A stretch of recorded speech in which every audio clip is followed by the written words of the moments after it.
tuas mãos, ó Pai do Senhor. Hoje vamos falar um pouco sobre Zorobabel recomeça a construção do templo, né? Sobre a nossa quinta lição da nossa revista, os princípios divinos em tempos, os princípios divinos em tempos de crise, né? Do nosso missionário Rick Berges, do ano de 1993. E, como já foi falado, o assunto da lição é Zorobabel recomeça a construção do templo. E o nosso textuário diz: ao 24º dia do mês nono, no segundo ano de Dário, veio a palavra do Senhor pelo ministério da profeta Ageu, dizendo: onde, pois, eu vos rogo, desde o dia em que se fundou o templo do Senhor, ponde o vosso coração nestas coisas. 2, 10 e 18 do profeta Ageu. A verdade prática diz: sob o poder de Deus, a igreja torna-se imbatível no cumprimento das tarefas que Cristo lhe entregou. Esdras, a leitura bíblica em classe está em Esdras 5, 1 e 2, Ageu 1, 1 e 12, Zacarias 4, 6 ao 10. E o texto começa pelo Esdras 1, 1 e 2. E Ageu, profeta, e Zacarias, filho de Ido, profeta, profetizaram aos judeus que estavam em Judá e em Jerusalém, em nome do Senhor, em nome de Deus, do Deus de Israel, lhes profetizaram. Então se levantaram Zorobabel, filho de Sealtiel, e Jesuá, filho de Josabaque, e começaram a edificar a casa de Deus, que está em Jerusalém, e com eles os profetas de Deus que os ajudavam. No ano segundo do rei Dário, no sexto mês, no primeiro dia do mês, veio a palavra do Senhor pelo ministério do profeta Ageu a Zorobabel, filho de Sealtiel, príncipe de Judá, e Josué, filho de Josabaque, o sumo sacerdote, dizendo: 12. Então ouviu Zorobabel, filho de Sealtiel, e Josué, filho de Josabaque, sumo sacerdote, e todo o resto do povo, a voz do Senhor seu Deus, e as palavras do profeta Ageu, como o Senhor seu Deus o tinha enviado. E temeu o povo diante do Senhor, e respondeu e lhe falou, dizendo: esta é a palavra do Senhor a Zorobabel, dizendo: não por força nem por violência, mas pelo meu espírito, diz o Senhor dos exércitos. Quem és tu, ó monte grande, diante de Zorobabel? Serás uma campina, porque ele trará a primeira pedra com aclamações. Graça, graça a ela. E a palavra do Senhor veio de novo a mim, dizendo: as mãos de Zorobabel têm fundado esta casa, também as suas mãos a acabarão, para que saibais que o Senhor dos exércitos me enviou a vós. Porque quem despreza o dia das coisas pequenas, pois esse se alegrará vendo o prumo na mão de Zorobabel. São os 7 olhos do Senhor que discorrem por toda a terra. Meus queridos, na introdução diz assim: nesta lição estudaremos como Deus, depois da construção do templo ter ficado parado por 15 anos, enviou socorro através do ministério de 2 profetas, Ageu e Zacarias. Ageu e Zacarias foi enviado por Deus para socorrer o povo, né? O povo estava medroso, estava com a moral baixa, então foi preciso Deus enviar esses 2 profetas para animar o povo ao trabalho. É interessante a gente falar sobre como era o pano de fundo político dessa época, né? A gente sabe que o rei Ciro tinha morrido, então quem entrou no lugar dele foi Cambises II, né? E Cambises II, ele passou a reinar, e como já foi dito, os samaritanos pagaram propina aos seus conselheiros para serem contra o povo de Israel, né? E nesse negócio, você contra o povo de Judá, foi quando ele mandou que a obra parasse, né? Parasse para verificar se tinha alguma coisa. E alguma coisa contra eles que não pudesse edificar a obra. E a obra do templo, né? E é interessante dizer que nesse período, em vez do povo ter ido para cima, ter conversado com os conselheiros, ter conversado com o rei atrás dos seus direitos. Não, eles preferiram se calar, né? E abandonaram a construção do templo, né? Também é bom dizer sobre quem era esse Cambises II, né? Cambises II, ele, depois que seu pai morreu, seu pai era uma pessoa altamente boa, né? Inclusive manda dar ordem para que os judeus voltem com Zorobabel para reconstruir o templo e a cidade, aliás, para reconstruir o templo, mas só que quando ele morreu foi substituído pelo filho dele, Cambises II, que era, ele não tinha a mesma política do pai dele. Então esse camarada invade o Egito, domina o Egito, Cambises II, e fica lá durante muito tempo. Ele aceita, passa a viver como um faraó, veste as roupas do faraó, aceita a religião do faraó, mas só que no meio da corte de Cambises mesmo, eles tinham muito fuxico, muita confusão. Inclusive, ele conta a história que Cambises matou sua irmã a socos, né?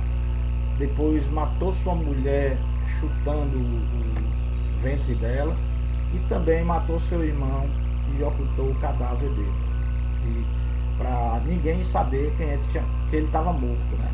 Então, o nome do irmão dele era Esmerdes, né? Esmerdes. E nesse negócio dele ter invadido o Egito, a gente vê que Deus trabalha nas histórias, né? Na história mundial. Deus não perde o controle da história mundial. Ele estava lá e começou a sair fuxico e diziam coisas. Ele mandava cortar as orelhas das pessoas, inclusive de Galmata, né?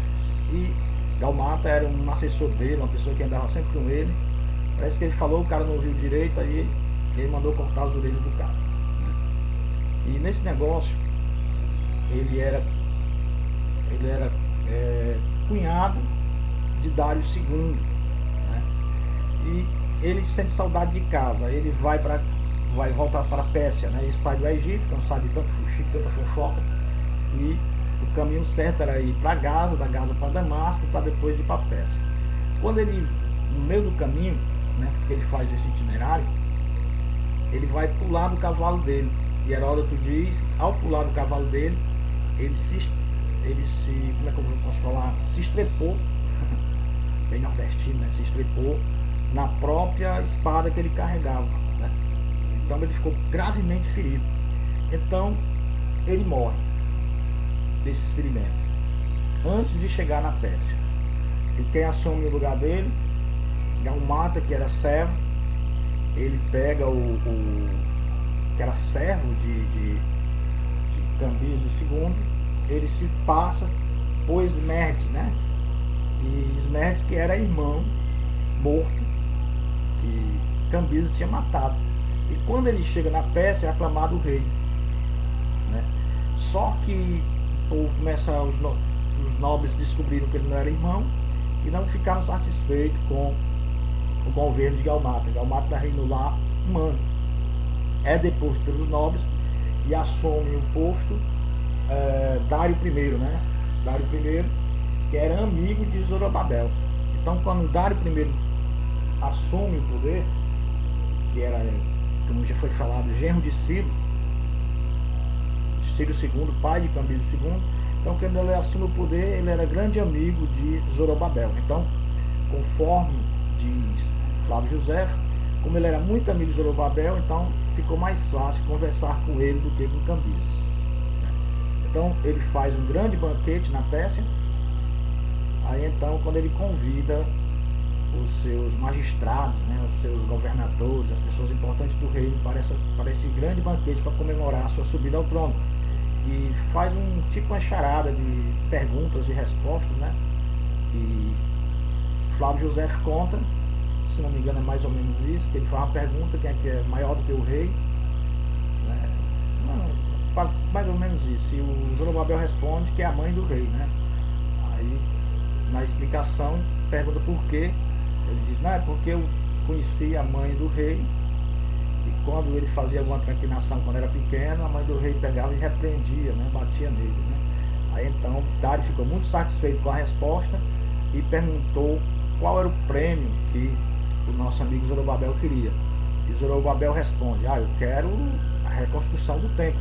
Então ele manda não só reconstruir o templo, como também reconstruir os muros da cidade. Então esse é o pano de fundo histórico, né? E só que na lição passada, como a gente viu, o pessoal estava desanimado, né? Quando veio uma perseguição, tem pessoas que reagem de uma maneira boa, né? De uma maneira positiva à perseguição. Outros não. Outros reagem de uma maneira negativa, de uma maneira fraca, né? Outros se entregam logo. Vão ver e diz, vamos fechar tudo que é de igreja. Os caras fecham e fica por isso mesmo, ninguém nem pergunta por quê, né? Mas já tem outros que dizem, não, vamos ver por quê, né? Vamos discutir o porquê desse fechamento. Então, mas só que para muitos não, vamos obedecer e tal. E nesse negócio causa a frieza espiritual. A frieza espiritual, o desânimo veio sobre o povo. O povo de Israel estava sob um grande desânimo, porque tanto é que abandonaram, não tinham mais vontade, né, de construir. Então Deus levanta 2 homens cheios do Espírito Santo para levar o povo novamente, para levantar o ânimo da nação. Esses 2 homens, ou 2 profetas, era Ageu e Zacarias, né? E primeiro veio Ageu, né? Capítulo 1 de Ageu, e depois veio Zacarias no capítulo 4, versículo 1 ao 6. Não vieram atendendo o convite de líderes de Jerusalém, importante perceber isso, mas o Deus dos céus enviou, né? Chegaram de surpresa em Jerusalém e ali entraram em contato com os 2 líderes e também com o povo. Os 2 líderes que a gente está falando é o Zorobabel, que era o líder político, né? Recebeu uma mensagem pessoal de Deus, né? Interessante que Zorobabel estava fraco, Zorobabel estava em baixa, né? E Deus, ele enviou o profeta justamente para isso, para levantar o ânimo, para aumentar a fé de Zorobabel, para que Zorobabel voltasse, né, a ter aquela fé, aquele ficar firme como antes, né? E é interessante que as profecias são justamente para isso, para a pessoa aumentar a sua fé em Deus, né? E ao fazer isso, né, ao falar isso, Deus conhecedor da insuficiência espiritual de Zorobabel, e sabendo que ele não tinha mais nenhum vigor para tentar modificar a situação imposta pelos inimigos, deu-lhe uma maravilhosa mensagem de encorajamento, né? A mensagem de Deus veio sob a forma de uma visão que Zacarias havia recebido. Deus lhe mostrara um castiçal com 7 lâmpadas vindo da obra de Deus, né? O óleo que as lâmpadas precisavam tinha que fluir através dos canos ligados a um vaso de azeite que ficava acima. O vaso de azeite, por sua vez, estava em contato com 2 oliveiras.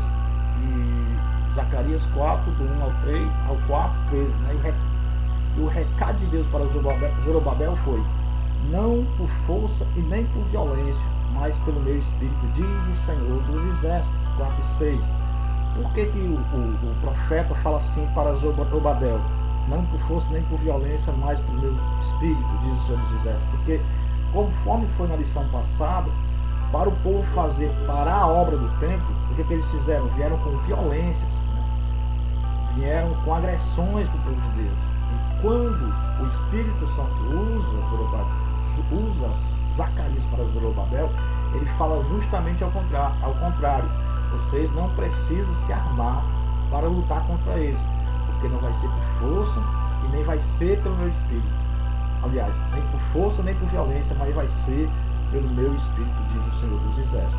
Nessa história, foi quando Zorobabel teve ânimo. Para quê?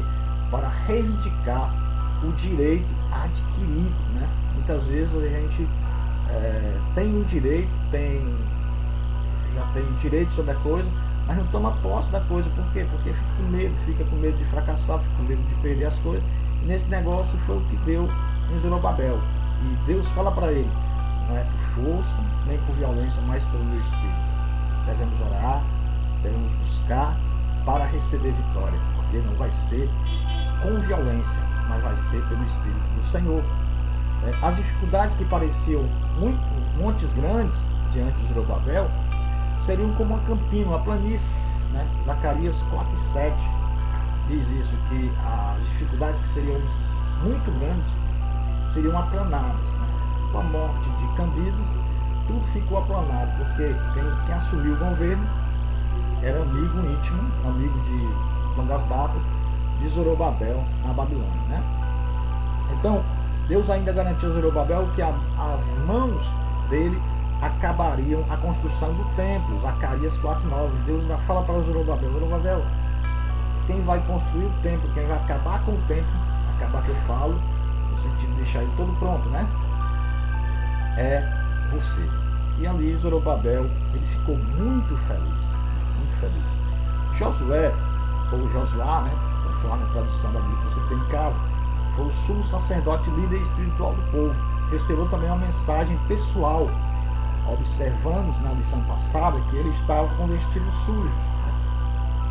O Satanás acusou ele de vestidos sujos, quando Deus manda que ele troque, manda um anjo, que ele manda vestes novas através do anjo, para que ele possa mudar suas roupas, né? É interessante também dizer que essa mensagem a ele foi para que ele também tivesse encorajado, para que ele não visse as limitações espirituais dele, né?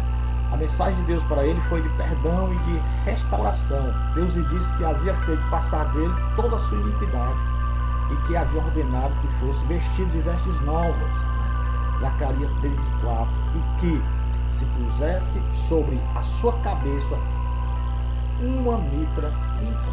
Zacarias 3, 4 e 5. Então a gente vê que Deus trouxe uma mensagem também para o líder espiritual do povo. Olha, eu vou trocar você vai ter roupas novas e vai ter uma mitra nova na minha presença, né?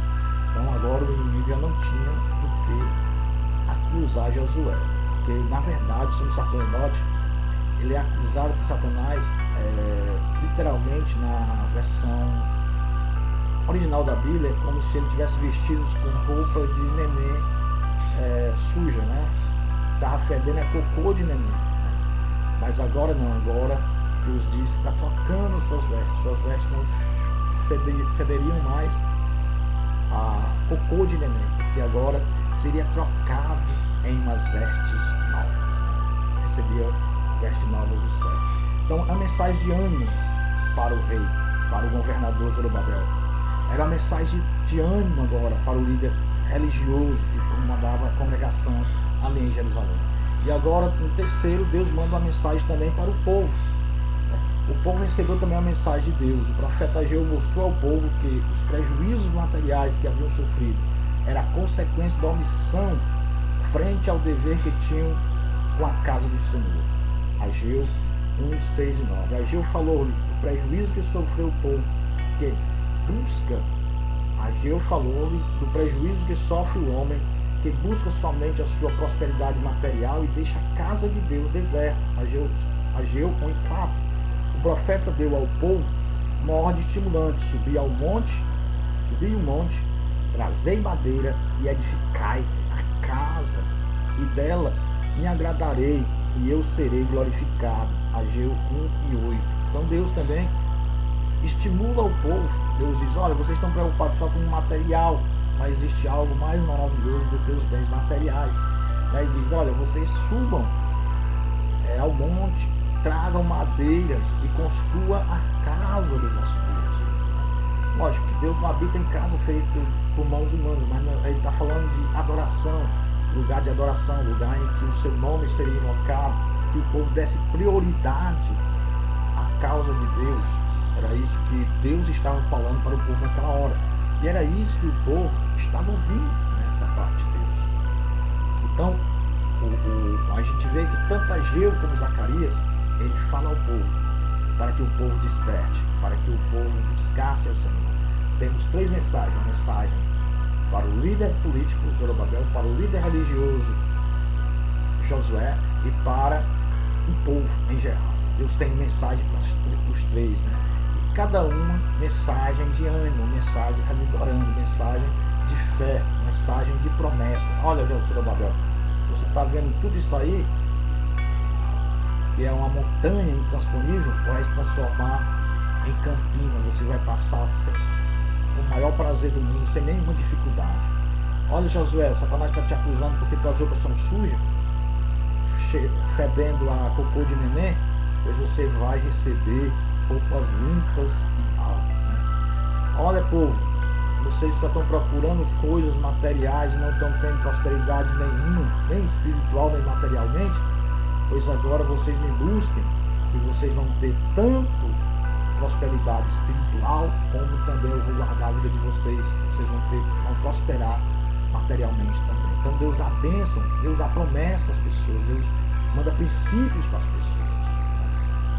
E o resultado da mensagem dos profetas, no 2 diz o seguinte: o poder de Deus se manifestou através da mensagem destes homens de Deus. Assim, os dois líderes criaram coragem, e o povo também foi renovado pelo impacto da mensagem. Então Zorobabel ordenou a todos que imediatamente voltassem à construção e começaram a edificar a casa. Esdras 5:2. Os profetas de Deus ficaram com eles, ajudando os líderes do povo na direção do trabalho. Lógico, depois de uma mensagem dessa, meu irmão, quem é que não cria força, quem é que não cria coragem para fazer o trabalho, né? Muitas vezes o avivamento, ele traz fé, traz coragem para a gente agir. Se você estiver triste, se você estiver desorientado, se você estiver dando lugar às dificuldades, você não faz nada. Mas quando vem o avivamento, quando o Espírito Santo toca, aí então você vê Deus agir, né? Você tem mais fé, você tem ânimo de fazer as coisas. Às vezes as pessoas dizem, isso aí não vale nada, mas para você vale muito, porque você sabe que está agradando a Deus, né? O profeta é justamente para isso, é para orientar as pessoas, né? Você vê que no caso de Ágabo, Deus usou ele para falar para Paulo: Paulo, você vai sofrer em Jerusalém, você vai ser amarrado, você vai ser chicote. Mais o importante é que está dentro da vontade de Deus, né? O profeta é para trazer a vontade de Deus aqui. E foi isso que aconteceu com Ageu e Zacarias. Quando os inimigos vieram a eles perguntando quem havia dado ordem para edificar a casa, responderam que a ordem havia sido dada pelo próprio rei Ciro. Os olhos do Senhor estavam sobre o seu povo e sobre a reconstrução do templo, e os inimigos não puderam impedir a obra até que fosse dado conhecimento dos fatos ao rei Dário, que agora reinava sobre todo o Império Persa. Êxodo 5:5. O rei Dário mandou que os seus escrivãos verificassem o referido édito de Ciro, e se ele havia dado a ordem para a construção da casa do Senhor em Jerusalém. Feita a verificação dos registros dos éditos dos reis da Pérsia, foi encontrada a ordem dada por Ciro. E assim o rei Dário confirmou a permissão para a reconstrução do templo. Então, meus irmãos, vocês acham que por que eles não fizeram isso 16 anos antes? Quando os caras chegaram lá para parar a obra, para destruir tudo, para forçar eles a parar a construção do templo, por que é que eles não disseram, não, foi o Ciro que mandou e a gente não vai parar não? Não diziam uma coisa, que eles tinham direito de fazer isso. Mas por que eles não fizeram? Porque estavam desanimados. Porque eles pensavam o seguinte: será que foi Deus mesmo que mandou reconstruir o templo? Será que isso estava dentro da vontade de Deus, a gente ter voltado para Jerusalém, voltado para a cidade santa aqui? Né?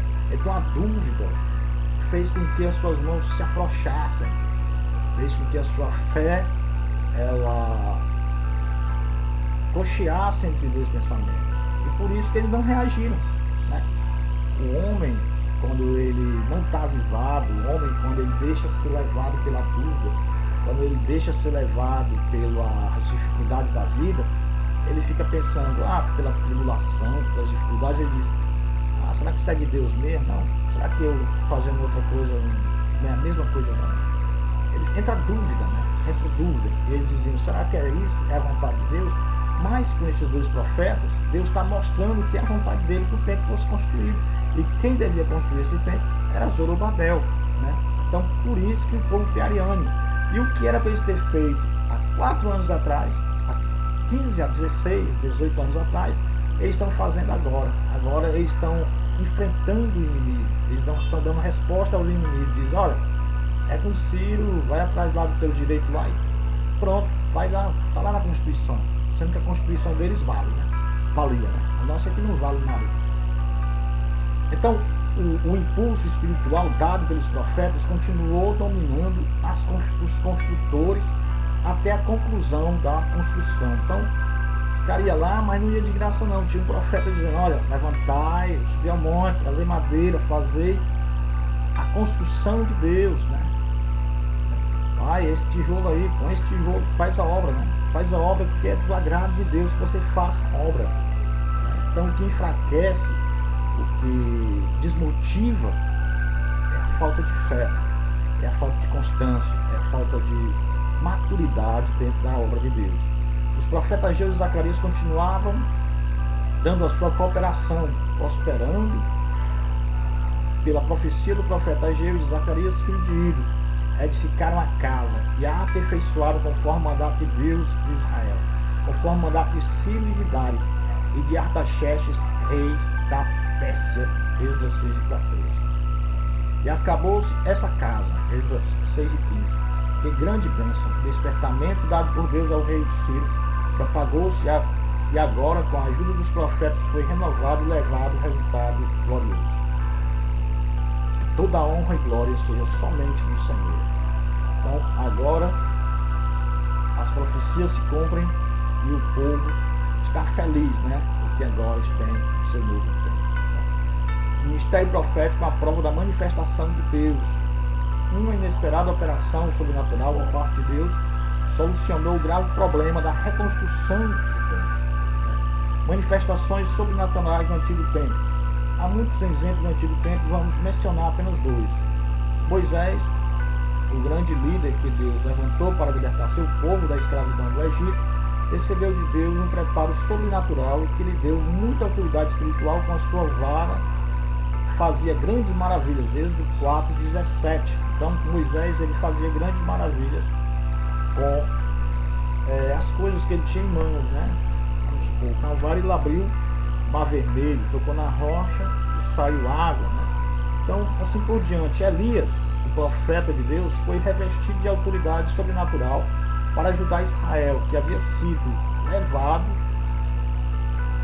à idolatria pela sua liderança política, né? Em particular pelo ímpio rei Acabe, rei de Israel, nos dias de Elias. Pôde assim realizar grandes milagres, fez com que não chovesse sobre a terra por 3 anos e meio, além de outros. O ponto alto do seu ministério foi o confronto com os profetas de Baal no Monte Carmelo. Nesta ocasião, a manifestação sobrenatural do poder de Deus fez o povo clamar: só o Senhor é Deus. Essas manifestações sobrenaturais era para dizer para o povo que Deus estava presente. E era isso que o povo queria, que Deus se manifestasse sobrenaturalmente, né? Já as manifestações no Novo Testamento, né? Quando o Espírito foi derramado em sua plenitude, os dons espirituais começaram a entrar em ação e passaram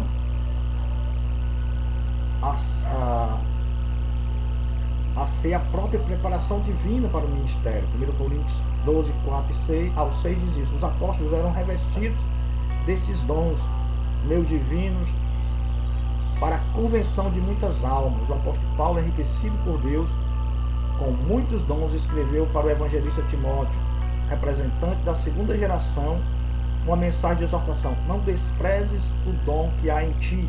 1 Timóteo 4, 14. Pouco antes de ser martirizado, Paulo voltou a escrever a Timóteo: despertas o dom de Deus que existe em ti. 2 Timóteo 1 e 6. Paulo recomenda: procurai com zelo os melhores dons. 1 Coríntios 12, 21. E procurai com zelo os dons espirituais, mas principalmente o de profetizar. 1 Coríntios 14. Então, em síntese, o ministério profético é uma prova da manifestação de Deus. O ministério profético à luz da Bíblia, né? O profeta exerce a função ministerial determinada por Deus. Ninguém toma para si esta honra senão o que é chamado por Deus. 5 e 4 de Hebreus diz que ninguém toma para si essa honra. Ninguém será profeta se não for chamado por Deus. Se não for chamado por Deus, ninguém pode ser chamado de profeta. O profeta, né, a dispensação do Antigo Testamento, o profeta, além de transmitir a mensagem de Deus para o povo, era consultado pelo povo acerca de assuntos espirituais e até mesmo acerca de assuntos materiais. Exemplo, em Ezequiel 22, anciãos vieram a Ezequiel para que este consultasse o Senhor por eles. Deus, por meio de Ezequiel, lhes respondeu que por causa de suas abominações, eles não receberiam resposta. Os caras foram consultar Ezequiel, que era profeta, mas Ezequiel diz, não, vocês são pecadores, e Deus fala que vocês estão praticando abominações e não terão resposta do que vocês vieram perguntar. Em 1 Samuel 9, 6 e 7, o profeta Samuel foi consultado acerca das jumentas do pai de Saul, que se haviam perdido. Então os caras procuravam os profetas tanto para perguntar sobre coisas espirituais como sobre coisas materiais, né? Em 1 Reis 14, 2 e 3 está registrado uma consulta sobre um doente, se ele levantaria ou não, e o profeta respondeu da parte de Deus, né? Reis 14, 4 ao 7. Moisés transmitia aos anciãos o que Deus lhe falava. Êxodo 19, 7 e 8. Então vemos que no Antigo Testamento o profeta era uma espécie de mediador entre o Deus e o povo, né? Era o porta-voz de Deus. O profeta, na verdade, era o porta-voz de Deus. Ele falava aquilo que Deus queria que o povo ouvisse, né? E o povo costumava perguntar ao profeta qual era a vontade de Deus. Qual era a vontade de Deus para aquele momento, né? Por isso que eles consultavam tanto acerca do mundo espiritual, sobre pecados, essas coisas, como acerca de coisas materiais, como Saul perguntou onde estava a jumenta do pai dele, e Samuel disse, não se preocupa não, que já foi achada, né? Ora, o profeta na dispensação do Novo Testamento, entre os dons espirituais está o dom de profetizar, estaria entre as consequências do derramamento do Espírito Santo que aconteceria nos últimos dias. Atos 2 e 17. Ter alguém o dom de profecia não significa que ele seja profeta. O termo profeta designa quem tem o ministério de profeta. Esse ministério de profeta é o ministério da palavra, para a qual o ministro recebeu de Deus uma preparação espiritual do espírito profético. Lemos em Atos 21, 8 e 9, que Filipe tinha 4 filhas que profetizavam, e que depois de alguns dias veio à sua casa um profeta, Ágabo. 21 e 10 de Atos conta isso, né? Existe, porém, uma diferença importante entre o ministério de profeta no Antigo e no Novo Testamento. No Antigo Testamento, os profetas eram consultados pelo povo e transmitiam-lhes a resposta de Deus. Mas a Bíblia diz, a lei e os profetas duraram até João, desde então é anunciado o reino de Deus. Lucas 16, 16, né? No pacto da nova aliança, temos Jesus como único mediador. 1 Timóteo 2, 5. É importante notar que no Novo Testamento não há um único exemplo de alguém consultando um profeta. No Novo Pacto, todos temos acesso a Deus por Jesus Cristo. Efésios 2, 18. Jesus é o único mediador. É, portanto, um erro doutrinário quando alguém que possui o dom de profecia procurar usá-lo para responder a consultas de qualquer natureza, como casamento, viagens, compra de imóveis, etc. Fica neste caso falando sozinho, porque Deus diz, não mandei os profetas, todavia eles foram correndo. Não lhes falei a eles, todavia eles profetizaram. Jeremias 23, 21. É fundamental que os obreiros ensinem a igreja acerca do uso correto dos dons, inclusive o da profecia. Então, no Novo Testamento, as coisas mudaram, né? Lógico, Jesus veio e todos nós, com a vinda de Jesus, todos nós nos tornamos, tivemos acesso a Deus. Não vou dizer que nos tornamos profetas, mas o acesso a Deus é permitido a nós todos aqueles que creem, né? O sacerdócio universal de cada crente, né? Então não existe mais pessoas especiais, pessoas separadas para aquilo, mas existe o dom de profecia. E o dom de profecia precisa ser usado para o bem da obra de Deus, né? Para o bem e para o bem do povo. Outra coisa interessante, proclamação direta. O profeta proclamava em linguagem direta e simples a mensagem que Deus lhe havia dado. Ela não era comunicada boca a boca, como no caso de Moisés, ou através de uma visão ou sonho, mas a mensagem sempre lhe era concedida através de uma inspiração divina direta, para os profetas continuarem a escrever. Assim diz o Senhor. É um profeta que tinha uma inspiração divina direta. Por isso que eles diziam, assim diz o Senhor. Porque era Deus que estava falando, não era eles. Linguagem figurada. Como regra geral, os profetas do Antigo Testamento são claras e diretas. Embora alguns certamente sejam propositalmente figuradas, as principais razões seriam para transmitir de modo mais seletivo e expressivo algum fato ou verdade. Amós 9,3, Isaías 66, 12, 13 fala sobre isso. E para revelar o conhecimento dos eventos futuros, de tal forma que não pudesse ser imaginado pelo descrente, por um lado e por outro, para que só pudessem ser entendidos pelo crente depois de um estudo cuidadoso. Deus não lança pérola aos porcos. Entretanto, geralmente, as figuras de retórica são prontamente entendidas quando examinadas sob o contexto da cultura do Antigo Testamento.